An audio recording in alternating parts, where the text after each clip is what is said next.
Welcome back to the Inward Nine, a fantasy golf metrics production. My name is Jeff Ulrich, and we're talking the Dell Technologies Championship this week, the second leg of the FedEx Cup playoffs. Obviously, had the Northern Trust last week. All these championships have been renamed, by the way. So if I get them mixed up at some point, call us the Deutsche Bank or whatever it used to be, then forgive me. But joining me, as always, will be Stephen Richter, co-founder of Fantasy Golf Metrics at FG Metrics on Twitter. And yeah, if you watched the event last week, obviously, I mean, look, Bryson DeChambeau, I was going off on how he was discombobulated, his mind wasn't in the right place, and then he came back and just like dusted the field last week. I'm not shocked that Bryson won from a talent standpoint at all. I mean, I have definitely been on him this year, but it was a little bit. It was interesting to see him get back so quick. Obviously, Ryder Cup motivation definitely came into play there. But Steve, you're with us now. What are your thoughts on Bryson? I mean, listen, just like you said, we've been on him most of the year. I mean, I hate that we missed have him on the card because there's been a few weeks where we have had him.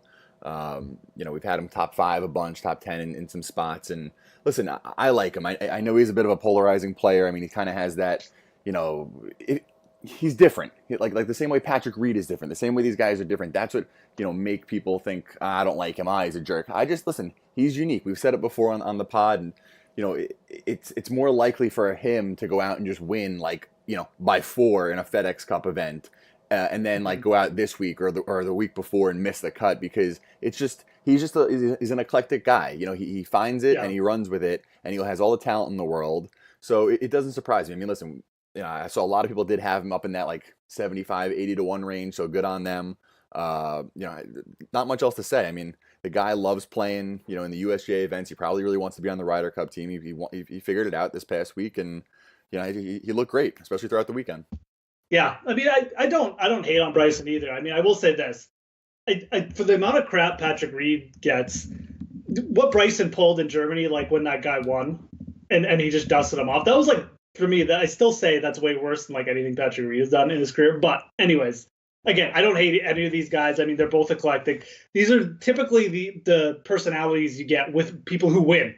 They're very, very driven, and sometimes they do stupid stuff or rude, whatever you want to call it. But so, anyways, I always like to point that out though, because I am kind of a Patrick Reed, apologist too. So, yeah, it was. I mean, it was an okay week for me. I mean, look, Billy Horschel, man. Hey, shout out to Billy Ho coming through with the top 5, full top 5 on Sunday, saved my week. Been on him the last couple weeks. It's nice to get a little bit of payoff from the bets there at least. But yeah, I mean, interesting first tournament. Anyways, first leg of the playoffs. So before we get any further, we do have some site news. And I'll let Steve explain this. But if you haven't checked out the site, fantasygolfmetrics.com, obviously ton of great tools and stuff like that. Articles throughout the week, including my own DFS and betting plays and stuff like that. But Steve, there's a great promo going on right now too, isn't there? Yeah. So what we're doing, obviously, it's getting to the end of the year. We don't want people to kind of not be excited about golf and take that break after the FedEx Cup playoffs. So we're doing a promo throughout the whole playoffs. We're actually it's under our yearly subscription option. What it's going to be, it's going to be $109, which is actually $10 less than it normally is for a year. But you're going to get it. At this point, it's for 16 months, so through all of December of 2019. So you'll be handicapping the Sanderson Farms next fall if you subscribe now, and it'll all be a part of it. I think it broke down. I put on Twitter it's $1.60 a week. So we're just putting it out there, giving people a chance that maybe we're weekly or monthly subscribers that we're kind of winding down. Giving them a little incentive to jump on board. I mean, I don't know of a better deal. Obviously, I'm preaching. My our own site here. But listen, I mean, for $109 for the next 16 months to have, what we have, even if you just use, say, the survival guide for $1.50 a week, you're going to have that between now and the end of next calendar year. I don't see a better value out there given all the tools and, all the insight. Obviously, the private chat, if you were on this week, I went deep into the secret stat and that put Aaron Wise and Ryan Palmer both on the card for top 20. I mean, you could have went top 10, top 5 on them and had a nice payout. So, things like that where, maybe they don't pop out right away in the stats, you get the insight from us. So that's all included in what we have to offer. So again, between now and the end of the FedEx Cup, we're going to have that out there. So make sure you jump on it, and 16 months is the promo. So through the end of all next year, you can have the site. Yeah, I mean, legitimately, it's funny you brought that up. I would pay just $1.60 for the survival guide every week. So, I mean, and I'm not just saying that as someone who works for the site too. There's enough info in there that it's actually like you'd be getting a good deal. So the fact you had access to all these tools on the site too, it's a ridiculous deal. Definitely check it out at the very least. Again, golf is year round.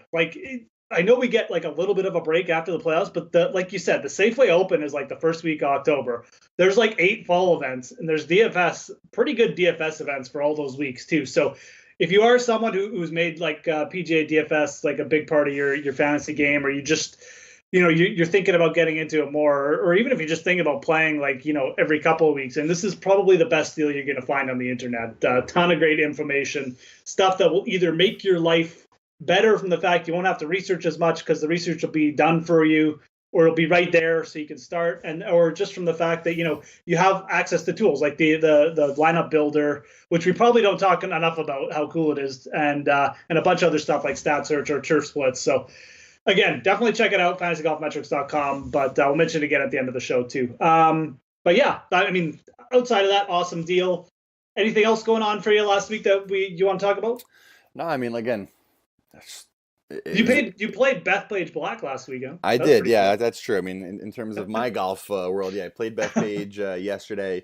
And for those of you that haven't played it, I mean, it's just a grueling test. I mean, physically, forget the golf itself. I mean, it's uphill, it's downhill. I mean, I played with caddies, makes it a little better. Yesterday I carried, it was like 85 degrees, sun beating on you, 30, 40 foot elevation changes. You got to walk up and down, and I mean, the rough is crazy. I mean, I shot 81, which is the same score I've shot the last 3 times I've played. You go out in the front, you're like, hey, I'm playing really well. I shot 38. I'm like, this is great. You get to the back 9, and that back 9 stretch, for those of you that know about it, it's impossible. I mean, you're talking 500 yard par 4s. You got like 620 yards on the 13th hole par. I went 3 wood. I mean, I went driver down the middle, 3 wood, wedge. I mean, to like just to get to the front of the green, and luckily made par on that hole. It's not a go for it in 2 type situation, but anyone that has a chance to get out there. I mean, listen, if you have a New York ID, it's $80, which is incredible. I mean, I think it's like the 30th ranked course in the world, #1 muni. Yeah. Even if you're from out of state, I mean, $150. It's a lot of money for golf, but given what you can probably pay at a lot of these courses, it's probably one of the best $150 purchases for golf, even if you are out of state. So definitely something you should put on your bucket list, because it's an incredible test of golf, and they could host. I was saying before you come on, they could host a U.S. Open in a week. I mean, they just, based on what it felt like, they would just roll the greens from what I saw yesterday and let the rough grow for 7 days, and you could have a U.S. Open. That's how tough that course is, and kudos to the staff, because it's packed. You can't get a tee time basically unless you get lucky, and it's just the amount of play it gets for the quality of course. So that's my rant on Bethpage. No, I mean it's definitely one of my favorite courses to watch too when they play there. And they're doing the PGA there in May, which is really cool. Oh yeah, so, I'll be out there for that, of course. But yeah, no, I mean 81 from the tips from Bethpage, that's not too shabby. I mean, there's guys shooting 81 at the U.S. Open there. So, yeah, well, let's move right into the Dell Technologies Open. This tournament starts on Friday. I actually forgot this morning, so luckily Steve reminded me. But yeah, it's a Friday through Monday event. Obviously, they play on the Labor Day weekend and stuff like that. But this is one of my favorite courses of the year. I mean, I like TPC Boston. It's exciting. It's kind of what you'd say, like, from a scoring standpoint, an average course. I think it was 28th hardest last year, but it's got a good mix of scoring holes, some tough par 4s mixed in, some interesting par 5s. I'll always remember Billy Horschel in 2014, right before he went on his run and won the last 2 events. He was in position to win here and just shanked his 5-iron into the native area, mm-hmm. and ended up taking like a bogey or a double bogey to lose. But I was on the 18th hole. But yeah, it's an interesting course. I like it. I mean, you see some scoring here, but I don't know. This is a pretty good event for me. Yeah, I mean, it's a fun course. I mean, like you said, it's a scoring course. The average winner, 17.5 under par. Compared to what that is on tour, it's actually a little better scoring than other places. Mm-hmm. But really, really interesting green complexes. The name's a little deceiving. I bring it up every single year. TPC Boston. It's like 40 minutes from Boston. It's in Norton, Massachusetts. But that's how those TPC courses work. It's an Arnold Palmer design. I always forget that every year. Par 71, 73, 42. One of the things, even though it's only a par 71, Par five scoring definitely seems to matter here because it's people go low. I mean, people make eagles on this course, so it just what I saw when I did the key stats today. For the DraftKings scoring and even for the finish position, par five scoring does matter because you get a lot of those scoring. I mean, I don't have the exact breakdown, but I wouldn't be surprised. If you look at the winners, if a winner is 17 under for the week, which they are on average, they're probably around 10 to 12 under on the par fives. Throughout the course of the week. I mean, you're birdieing almost every par five out there because that's where guys are getting it. They're short. I mean, 532 on the 18th hole, 547 on the second hole. The seventh hole's a little longer at 600, but they played at varying lengths. So, those three holes definitely, gettable this week. So something to look for. Yeah, no, for sure. It's actually funny because I think Justin Thomas bucked that trend a little bit last year because he went like insane on the par fours. He had like a 3.6 scoring average for the par fours for the week, which is ridiculous. He was better than everyone but yeah, in general, you're definitely right. I mean, these are par fives that usually you're going to see some eagles at, especially. So, yeah, good notes. Bent grass greens for anyone who keeps track of that. And yeah, I mean, a little bit smaller green complexes. I guess, there is some interesting correlation. I mean, you got Ricky Fowler, Henrik Stenson, Webb Simpson, a lot of guys who've won the Players Championship. Just something to throw out there. I was doing a little bit of research, but it does kind of play into that sort of mindset, whereas it's a little bit trickier course. The greens are a little bit smaller. It's a little bit more target golf from that perspective, I guess. Anyways, yeah, you just thought I'd throw that out there because it is a lot of people. Like Jason Day's almost won here too. So maybe a little bit of course correlation there, but it's similar style in that regards as TPC Sawgrass. It's similar in that you can score, but there's also trouble in a lot of different spots. So I think you find the same type of ball strikers, guys that can kind of just get hot and get it going. Like there's a big spread between being able to play well here and then just being a little off and then having it kind of just completely ruin. I mean, I remember Phil opened with like a 78 here a couple of years ago, and he's got like a fantastic scoring record here. But it's a good way to put it. Like you will see guys blow up on this course. Like it's not so easy that everyone's going to go out and the cut's going to be like -5. But there'll be players who make a lot of birdies and some eagles, but there'll be players who will blow up. Like there's legitimate triples out there. So that's why I like this course. I just think it's an exciting course, a good venue for PGA right now. But let's get into the player discussion, stuff like that. Obviously, you tweeted out kind of an interesting name at the top of the Survival Guide this week. At least it's different from the guy we've been seeing up there a lot. But what are your thoughts on Adam Scott at 9,400? I mean, based on what we said before coming on, it does make sense. I mean, you look at his record over the last couple months. Obviously, a really strong finish last week, 5th place, 3rd place at the PGA. Kind of crap. He didn't hit it so hot at Bridgestone, but then 17th at the Open. So really nice stretch and really tough events, really good fields. The question always is with Adam Scott, where's the putter? Is he going to be able to make putts? And if you look at what he's done the last 2 weeks, I think he was first or top few in strokes gained putting last week. He was first. He was actually first. He gained like 8 strokes on the green. He was first. I didn't even notice until you told me he was highly ranked in the Survival Guide. Then I went and looked, and I'm like, holy shit! Adam Scott like destroyed it on the greens last week. So first in strokes gained putting, 18th in strokes gained putting at the PGA. So that's the thing. I mean, if you told me Adam Scott was going to be the best putter in an event, I would bet him all the time. So I feel really good about him, being at the top of our list this week. I mean, it's just, can he keep it going? And then you look at the course history here. He's played here 12 times. He's made the cut 11. I mean, listen, I know it's a reduced field generally, so the cut's not, not as big of a deal. But the average finish in those 12 starts is 26.3. So, all the trends are in the right direction. He's hitting it better, or he's hitting it like he hits it. He's putting much better, and he's coming to a course that he's played well at over the years. So the more I looked at it, the more I was less surprised because I saw every single week I put all the stats in. I basically press a couple buttons once it's all set up, and then all right, what's it gonna say? And normally I have it ranked by world ranking because I don't have the prices when I'm first doing the model. So so he's not up there that much. So generally it lights it up in the green to red, and I'm like, oh, all right, Dustin Johnson, 9.8 up there. But where's the 10? And I'm like, the more I scroll down, I'm like, oh no, who's it going to be this week? How is this happening? And I see Adam Scott, and I'm just like, really? So listen, we always keep it unbiased, and that's what it's saying this week. So the more we dove into it, the more it made sense.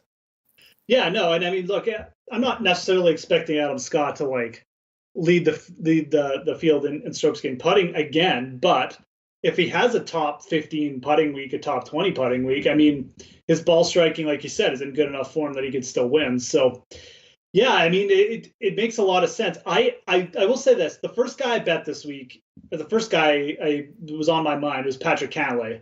I think similar reasons as Scott, although I will say this: his putter hasn't been nearly as good as Scott's. His ball striking has been better.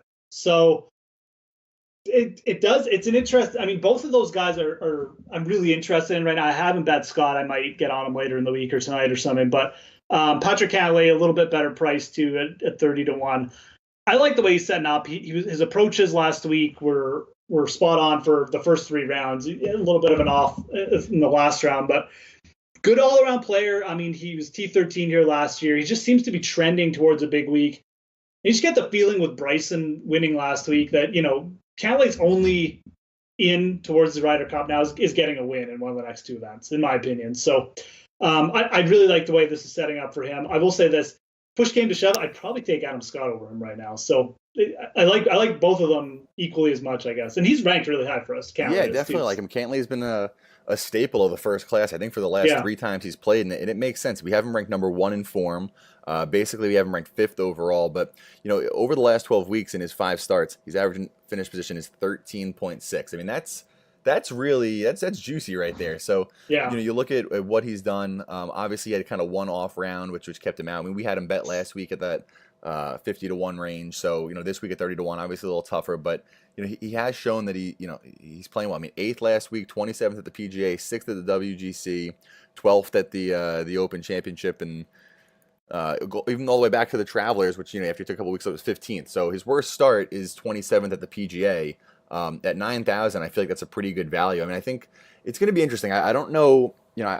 Adam Scott's one of those guys that's like a really, really good or really, really impressive Keegan Bradley. And the reason I say that, let me finish, is, you hear about the way people on Twitter talk about players and like, oh my God, they're so terrible and they get this rap. And like, that's how I feel like Adam Scott is. I don't know what the sentiment's going to be on a $9,400 Adam Scott. I got to think about it a little bit, but I feel like he's kind of like a mockery to a lot of these people. He obviously, he's won a major. He's, one of the best Australian players ever, in tremendous career, but I still feel like he gets that flack for letting people down in DFS and things like that. So I'm interested to see what the reaction is going to be to him this week. Yeah, Adam Scott's interesting. I mean, I want to say in a way he's had a disappointing career for how highly touted he was. At the same time, this is a guy who's won the Players and the Masters, and he's won a lot of events over his career. But if you really look at it, and look at his talent level, and I think people were probably expecting him to be like a multiple weight major winner by this point, and I think that's why sometimes he becomes an easy target. He's not like even Martin Keimer, like he goes through a bad stretch, and people are just like, oh yeah, well he's won like 3 of the biggest events in the world, and I don't know, I just feel like Adam Scott gets that flack because he's maybe just known as like not the clutchest performer, and he's sometimes he's just so bad with the putter that he's easy to make fun of. So yeah. At the same time, he's had some stretches in his career where he's been he's been the number 1 player in the world, right? So, yeah, I mean, he does seem to be trending towards a little bit of that run right now. Interesting to see what he does this week. And he's one of a few guys that have actually won back-to-back on tour. I know it was, he won... won a couple events in Florida. Yeah, he won both the Arnold Doral Palmer. And Honda. Was it Honda? Oh, it was Doral. Yeah, Doral and Honda, sorry. But you know what? I'm looking at the prices and the players now. If I asked you beginning of the year, how many times is Adam Scott going to be priced higher than Justin Rose? Would your answer have been 0? Probably. I mean, that's incredible to me. I mean, listen, I know Justin Rose, terrible putting performance last week, really disappointed, but to see him less than Adam Scott right now is pretty surprising to me. Yeah, it is a little bit surprising. I mean, some of these prices are actually interesting. We should obviously move on to some other players, but yeah, Justin Rose at 9,300. It's a couple players down. Even like Fleetwood's 8,500 this week. I found that really interesting. Casey's down at 7,900. Like I know Casey hasn't played that well, but Fleetwood hasn't been bad. I mean, I'm surprised to see him. All of a sudden, he's less than Finau, less than Matsuyama. So we're getting some movement on these salaries, and Spieth moved up a little bit, back to 10,000. Jason Day at 10.4, Jordan Spieth at 10. You got some preference there? Um, like I said before we came on, I'm interested in Spieth, and I've been anti-Spieth for a while. I'm starting to see all the trends that I like to look at come back. Mm-hmm. He's hitting it better. He's putting better. He finished second here last year to Justin Thomas. I especially like him at 22-1. I mean, this is a guy that's been in the single digits, to win in majors. So, considering I like the trend and that price, I think at 22-1, I can actually get behind that betting number for Jordan Spieth. Yeah, I think that'd be actually good enough. I'm not saying I'm going to bet him because I might get on Scott instead, but I still think that's a good value. I saw some people get on him last week at a really good number, and it was like you said, I just hadn't seen enough that I wanted to get on him. Now he played pretty well, actually, like you said, but I would be more inclined to get on him here, especially because I feel like this course is a little bit better suited to him. What you do off the tee matters a little bit less, but as you get closer to the tee, it becomes a little bit more, which is basically what Jordan Spieth's game is. So, I think I'd take him over Day right now. I mean, and that's nothing against Jason Day, who's ranked highly, but I think this is a good spot to get on Jordan Spieth, quite frankly, which means you'll probably miss the cut after, we're finally giving our blessing on Jordan Spieth. But I agree. I mean, his trends, his putter has come back enough, and it's not even just the putter, but just overall, his game seems to be ready for a big week, I guess, is what I'm trying to throw out. And it's really tough because a lot of the times, a few of these guys will not be in our first class at the top of the price range, but all of them are. It's hard to make an argument against any of these guys. I mean, even Dustin Johnson, I think he's kind of been disappointing for his price point, but I mean, he still has gone 11th, 27th, 3rd after the win at RBC, so you can't really fault those numbers. Justin Thomas, that ho-hum 8th place last week. I mean, after the 6th of the PGA, first, winning at the WGC. Brooks Koepka, 8th, 1st, 5th. I mean, you look at the numbers on paper for DJ, Thomas, and Koepka, and my first thought is I would just play Koepka because they all look the same to me. They might as well all be the same player in terms of ability, in terms of consistency, in terms of ability to just win an event easily. So if I can pay 11,000 compared to 11.4 or 11.6, I feel like that's it just makes sense to me. 'Cause there's no reason for me to pay up. I don't have enough conviction in saying Thomas is better than Koepka or DJ is better than Koepka this week to pay up. Yeah, and quite frankly, I mean, first of all, I agree with you from the value perspective. Just take the cheaper one of the three. For me personally, just from my own personal bias, I think Koepka is the best player out of those three right now. And we're splitting hairs and we're talking about very recent form. But to me, the player with the most momentum, confidence, I don't know, whatever you want to call it right now with his game, because I agree, all three of these guys, they're capable of being like the number one player in the world at any time. But and they all have similar games. They're all huge off the tee and whatnot. But I would probably just go. I would say Koepka is the guy. I said it last week. I expect Brooks Koepka to win the FedEx Cup. So with that, I would probably pick him of those three. I wouldn't be shocked if Justin Thomas won here again because he was just so dominant this course last year. But I really feel like this is going to be Koepka's year. It just feels like these last 2 months are just going to be all Brooks Koepka, and it might start here. So if I was picking one of the big three, it would be Koepka for me. Not interested in getting back on Rory. Like I said, Jason Day, I'd probably just go down to Spieth. I don't know. Tiger Woods, I tried that last week. I will say this. I mean, look, everyone wants to give, makes a big deal about Tiger driving. I mean, this course probably sets up better for him off the tee. He doesn't have to use driver as much, right? I mean, listen, he's number one in course history. Right. 8th in form, so that does make sense. But I mean, you're just looking at all the top guys. The one thing I do love about this event in particular, and personally, it's been one of my best. It's been my best event for DFS. Since I started playing DFS, and I think the reason that is you get the best players in the world playing for the last 3 of the 4 weeks. 3 of the last 4 Right. weeks, and so it's premier events. They're all playing together, and the data, it makes it. It's not jumbled over the course of 12 weeks where this guy played in this event, this one played. They're all playing in the same events. You can really compare one to another. So I think that's when we're talking about these guys at the top, you can actually use their finishes. And I'm this maybe when you said, I know it's recent form, but at the same time, that's what makes it more valuable than other types of recent form, is because they've all played in these 3 events and they're all premier events. So the guys that are playing the best right now generally are continuing to play the best. So, by looking at the data, I think that's why I feel like our guys have had a lot more success in this event because it's the last, event with a cut. So you have some differentiation there. It's not like everyone can get through, but you look at guys at the top and they're there for a reason, and it's easy to differentiate between the guys at the bottom and the top.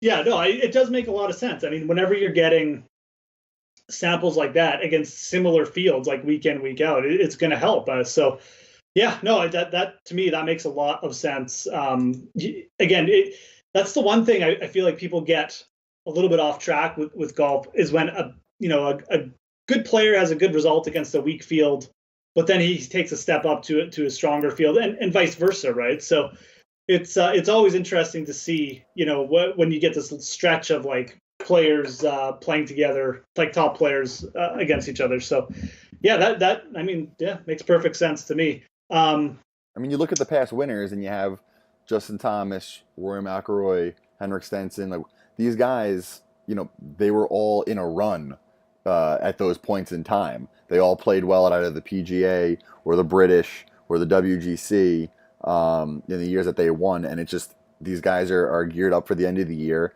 They're all focused. It's not like they're having these off events, and they come into the playoffs with a point to prove after playing well in a couple majors and the previous week's FedEx Cup event. So that's why I think you see quality winners at this event specifically. Yeah, no, absolutely. And I mean, look, $10 million on the line here, right? So, let's go down. I mean, obviously, I'm not sure if you have any more info on Tiger. I mean, he's obviously still highly ranked for us, and I mean, 9,700. He's kind of expensive. I mean, we already talked about 2 players who are like underneath him. But then, I mean, you go into the 8K range, and I mentioned Fleetwood at 8,500. I mean, this range feels really stacked to me because I could literally, just looking at this, could make really good arguments for every single player. Reed has a fantastic course history here. So does Webb Simpson. So does Phil. So does Billy Horschel. Fleetwood is obviously just looks underpriced. Stenson is probably the guy you could say I'll just fade him based on the elbow injury, although he did win here in 2013. Bryson won last week, so we know that. Finau is playing really well. Yeah, Matsuyama, who's bouncing back a little bit. So I don't know, man. I mean, help me differentiate in this range a little bit. It is really tough. Cantlay at 9,000, like we mentioned, is good, but right below that, you can do a lot just below. I mean, if you want to go back to back on DeChambeau, I don't have a problem with it. Although you might have missed the boat last week, so you're paying up this week. Stenson, obviously, he's won here, second place in 2015. A couple really strong finishes. Fleetwood actually hasn't played here before, so I think that's kind of an interesting factor. Maybe that's why the price is a little lower. Yeah. Most of these guys have course history because most of these guys are good players, and most of them made it to this step. So I think it's really unique. I mean, he's actually the only person. Him, Hatton, and that's it. If you sort by price, Hatton's 7,700, so it's only those 2 guys. I mean, if you go down to 7,600, you're at Aaron Wise. Noren hasn't played here before. That's it. I mean, most of these guys have history, so I think maybe that's the reason that they kind of got dropped back. A little less expectation, especially on the betting odds too. So, but yeah, Reed. I mean, Reed hasn't finished outside of the top 10 here since 2014. 6th, 5th, 4th. Webb Simpson, mixed bag. He's kind of like all over the place. Obviously has the win here. Phil, same thing. Like you said, I mean, it was 2016. He finished 91st out of 100, 98 players. So he had that 78 to open. I mean, he can get you out here. Horschel, I wouldn't say Horschel has good course history. He has that second place that you mentioned. Other than that, hasn't really done much. Casey's as frustrating to me as anyone right now. I mean, when I saw him start to play well last week after he burned us the week before, I was pretty disappointed, and then he fell off anyway, so I was like, all right, fine. It's tough. I mean, in that range in the upper eights, I mean, Finau's probably still, trying to have the conversation, looking for the Ryder Cup. Same thing for DeChambeau. I mean, if you want to get behind these narratives, I think that's probably where it is.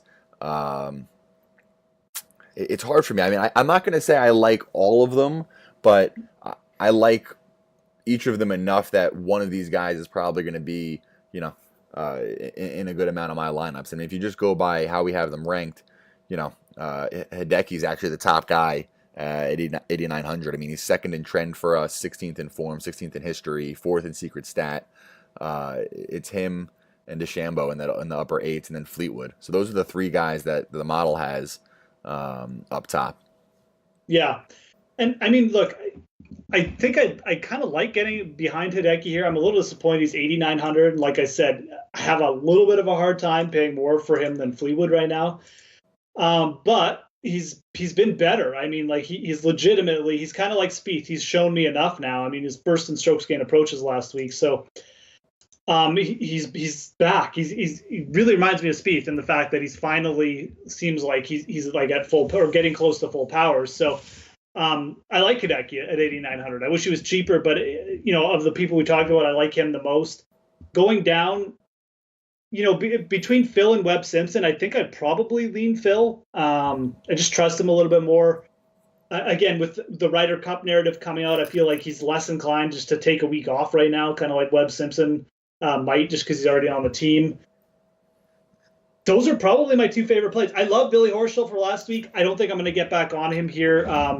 Maybe not the greatest short game. He's been trending really well. Played well last week. I don't know what else I can get from Billy Horschel, and now he's 8,100. Just seems like you're going back to the well too many times. So I think Phil, Webb Simpson, even Reed, I'm a little bit interested in, and then I think with the other players, I'd probably just pay up for Hideki. So. Yeah, I mean, listen, Horschel we have in the third class, even after the decent run that he's been on. So I think that you're really paying up for the price change. I mean, listen, he did have the one stint where he finished second here, like you mentioned. He has been playing well, but I think you're probably paying too much for what he's done, and less. He's probably closer to the ceiling than you want him to be at that price. I think he's at the ceiling. Yeah. That's just my opinion. We'll see. I mean, he's definitely a guy who can put together a run. Like I said, he's been great the last 2 weeks, but hard for me. And again, this comes down to who's below him, really. Hard for me to pay up for Billy Ho when Casey's below him. I know Casey's not in like the greatest form, but Louis trending pretty well. Snedeker's back in the field. Terrell Hatton, a guy we, definitely popping for us right now. And even players below that. I mean, Aaron Wise, a player you really liked last week and definitely came through. Names like Bubba, Poulter. So, I mean, I guess that just takes me back again. I just can't pay up for Billy Horschel. Yeah, that's the thing. I mean, I look at Hatton at 7,700, and by far that's the best value to me this week. It's not even close. I mean, Woodland a little below him. He started off slow last week and got it together. Gave you a respectable result, but. With the way Hatton's been playing, and again, it's been in strong fields. I think once you break below 8,000, that's the place to go. I mean, Louis, same thing, actually really strong. We have him ranked second in course history here. If you look at his finishes, he's got an 8th, a 12th, second. So he's 4 for 4 here. He finished 30th last year, which is his worst finish. So as long as you don't think he's gonna withdraw and kill your PGA championship, then that's pretty much it. I mean, we do like him. We have him in the second class. It's hard. I mean, I'm just ranking here by what we have for the model, and you see a guy. I mean, Rafa kind of fell off a little last week, but I feel safe with him right now, especially at 7,300. Maybe you're not going to get a huge finish from him, but he's played here once before, finished 18th. He's a guy that we've been riding. I have no reason not to continue riding him at 7,300. Strong stretch. I mean, he was playing well, and then he had a bad weekend last week. So I don't know what you kind of account that to, but of the guys in that price range, I definitely like him. Yeah, no, I mean, I agree on Rafa. I probably would have brought him up if you didn't. because I mean, above him, it's a little bit of a dead zone. I mean, Noren's been out of form. Kevin Na is putted well last week. Always a little bit hesitant to jump on Kevin Na in these elite fields, but he is playing pretty well. And then the other players like Bubba, Zach Johnson. Oh, Zach Johnson's playing okay, but Kucher's not playing that great. So I'd probably rather pay down for Rafa again, and just like you said, I feel like this setup is definitely a little bit better for Rafa too. It's not quite as demanding off the tee. He's a good bentgrass putter. He's got the course history from last year, so at 7,300, definitely view him as good value there. I think it's a good setup for Kyle Stanley too. He played decent last week, a little bit under the radar. And Emiliano Grillo is probably the other target I like from there, that I'd feel comfortable with. Again, he's put together a couple made cuts, sorry. He's not maybe in the greatest form, but I just feel like quality of player down there, he sticks out for me a little bit. Yeah, I mean, I'd agree. He's played here twice too. He's got a couple decent finishes. Yeah. Stanley, you're right, probably a little under the radar. We don't have many of these guys. Once we get past Rafa, he's the last person in the second class. Everyone else is no better than third class for us right now. But I mean, listen, the player pool shrinks. You only got 98 players, so Reevy. A lot of people liked him at the number last week, and he didn't disappoint. So he's playing a little better overall. Has Chez? I don't know if Chez won this event or if he lost in a playoff or something. I can't remember, but. Actually, I'm going to check now. Yeah, let me see. Chez has done really well at this event at some point. Went back 2011. He finished second. Yeah. Okay. I think he lost in a playoff. I'm not sure who he lost to. Well, let's see. Do we have to Webb Simpson? Yeah. Webb was yeah. in, yeah. So. Yeah. So. You know who played well last week? Nick Watney. Nick Watney. I can always be suckered into a conversation about Nick Watney. I mean, I'm not sure. I haven't looked into it. I don't know if he just putted insanely or something like that. But I mean, 4 rounds in the 60s on that course, T11. Nick Watney, he putted. He did not putt like Nick Watney. 4.4 strokes game putting. Yeah, so I mean, you might get some regression, but I just thought I'd throw it out there. I think I mentioned him last week, so just had to gloat a little bit. But the other player in this range that I'm a little bit interested in is Kevin Kisner. Well, Cam Smith is interesting too, but I'll talk about Kisner first. Again, I talked about his splits last week. He's actually a better bentgrass POA putter than I think people realize, and his performance at Wells Fargo gets me a little bit interested. It's similar in some respects to TPC Boston, not like a ton, but a little bit. And he's made the cut here 3 times. And Kevin Kisner is another player who's got a lot of pride. Definitely would put himself in contention for that final Ryder Cup spot with a big week here. He was in pretty good form. Like he was T12 at the PGA. He was T2 at the Open. So his elite field stats and his elite field finishes have been good up till last weekend. He was in actually okay position before the weekend. He just completely. It was like 5 over through 5 holes on Saturday. So had a bit of an implosion, but I feel like this is a really good bounce back spot for him. And he's been a little bit like Brandt Snedeker before Brandt Snedeker won. He's been like miscut, big finish, miscut, big finish. So. Yeah, I mean, for some reason, and I think I've mentioned this in the past, he's just never a guy that I feel like I'm on. It's because when Kevin Kisner finishes well, he putts so well, and it's not always, you can't always see it coming with his strokes, like his iron play and his tee to green play. His tee to green play can be a little bit all over the place. Like for how short he hits it, he's actually can be a little bit wild off the tee too. So he's a little bit of a hard player to pin down. I've had trouble. I usually just play Kisner at specific courses, and I feel like this is a very good course for him. Again, I mentioned off the top, like a little bit of correlation to TPC Sawgrass, not as long. I just feel like this is a good setup for him. It's more of a bias, like just personal. You want to call it a gut play, I guess he called that, but he had some pretty good finishes. Like he was like top 20 tee to green at a PGA Championship. That was 2 weeks ago, so. Yeah, I just don't feel like the weekend he had last week was really that indicative of how maybe good a form he's in. Yeah. I mean, he's also a guy that I feel like he pops up if you don't really know that he's gonna pop up. He's been less predictable, I think. Oh, Um, absolutely. Anyone who putts that well, yeah. and he putts well consistently, is hard to pin down because you never really know when he's gonna, go off. So So the other guys, I mean, if you go below 7, I mean, there's a couple guys, the highest ranked guys that we have below 7. I mean, we still have Luke List kind of in there in the mix. yep. I don't mind going back to Palmer. I'm not sure. I haven't really dug in enough. I mean, obviously we made the call on him last week. He ranks 4th in trend. Playing a bit better at 6,900. We have him ranked just ahead of Chris Kirk, who's a guy that we have been on a lot.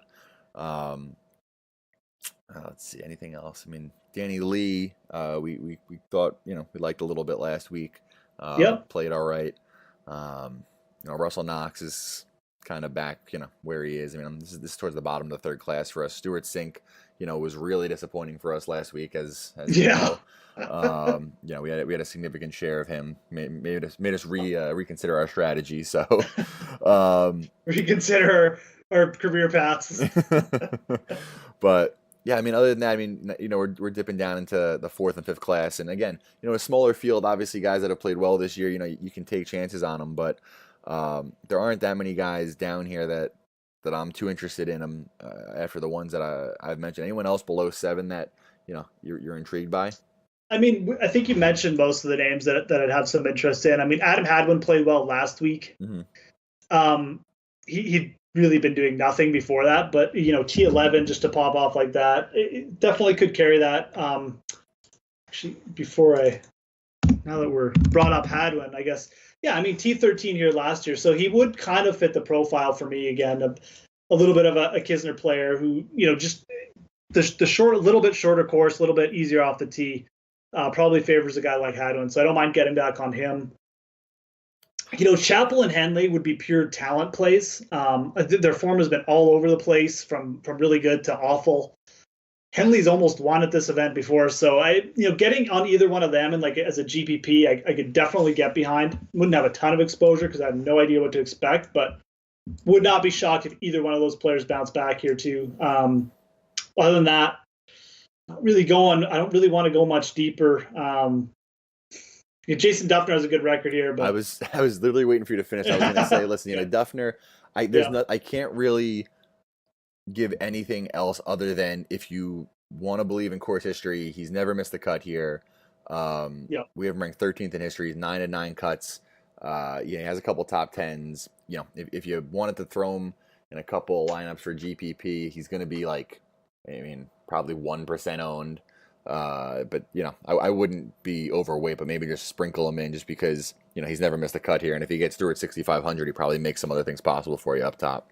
Yeah, exactly. So, Duffner. I mean, look, some bad players have popped here before. Like it's not out of the realm of possibility that like Wee Kim, has a top 10 or something like that. I mean, I remember Jeff Ogilvy almost won this event. Like he was coming out of nowhere like a few years ago. So. Actually now that I've mentioned, I mean Siwoo Kim. If you really want to get crazy, I wouldn't be shocked if he popped this week or something like that. So I'm not huge on any of these players, obviously, but I think I did bet Siwoo Kim, but he's like 300 to 1, so it almost doesn't count. But yeah, I'm not huge on anyone down here. Kokrak, what did he do last week? T40. Can kind of get behind Jason Kokrak, I guess. I mean, he's always a ball striker that just needs to find the putter, so I can definitely get behind that at times. I mean, CT Pan obviously playing well for he has been a sustained stretch. I like CT Pan. Sorry. I'm just not really planning to go down this deep myself. I don't think you need to. I think that's what it boils down to. You just don't need to. No, I mean, like most weeks, I mean, it's just a little bit different because obviously we have some pretty good names down here. So, we can talk about it a bit, and some of these players, are interesting, legit, have had good seasons. But in this elite field, again, I'd be better off with a little bit more condensed plan and probably not go past 68 personally. So, yeah, I guess we'll leave it at that. What's going on with the Euro Ryder Cup? Do you know the Euro Ryder Cup team? I've seen. I don't know the details. I've seen a couple posts about how it's, I can't even, I'm not even going to say because I don't want to point anyone in the wrong direction. So Yeah. I know that there's been some conversation. Here, I actually got it up. Yeah, let me Okay, see. so the guys who are in right now, I'm just going off the Ryder Cup page. Molinari, Rose, Hatton, Fleetwood. And then this is why it's so confusing because they have the Europe points and the world points. I don't even Hmm. know how they calculate it. And then the Rom, Rory, Noren, Thorbjorn. But Thorbjorn's spot is the one that's up for grabs, and he's playing in Europe this week. And then behind him, you have Poulter, Cabrera Bello, and Casey, who I assume can all catch Thorbjorn, although I have really no idea if the point spread is only 10 between him and Casey, but I have no idea. I have no idea how it works. I feel like there's probably a big thing going on with these spots this week, and Thorbjorn probably needs a decent week to hold on to it. But I really don't know. Don't know how much he needs or how little he needs or what. But Well, that's yeah, it. Yeah, I mean, that's the thing. You only have technically what Molinari, Rose, Hatton, and Fleetwood as like in, or I'm just looking on the website right now. I mean, wait, no, there's four guys who are in because there's the European points, so the four you just mentioned, and then there's the world point rankings where Rom, Rory, Noren, and Olsen right yep. now all get in. So those, and then there's four captains' choices. Yeah, but I feel like the only guy who can get caught right now is Olsen. I'm pretty sure I'm right on that. So Poulter, Cabrera Bello, Casey, these three guys are probably all going to be captain's picks anyway, so it doesn't matter. At least Casey and Poulter for sure. And then it comes down to, I don't know.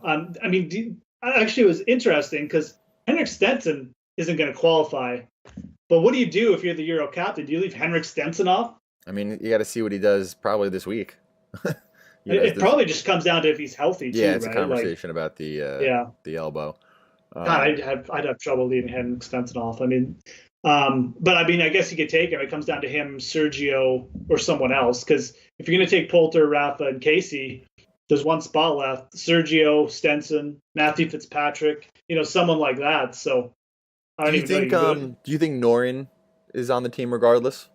I'm pretty sure Alex Noren is on the team. Yeah, Yeah. because his point total it's way way bigger than Thorbjorn's. So Well, that's the like, thing. I'm looking at the one page. The next he's like the drop off between him at 8 and Knox at yeah, 9. I feel like Knox would have to go out and I mean, Knox probably could still be in the conversation.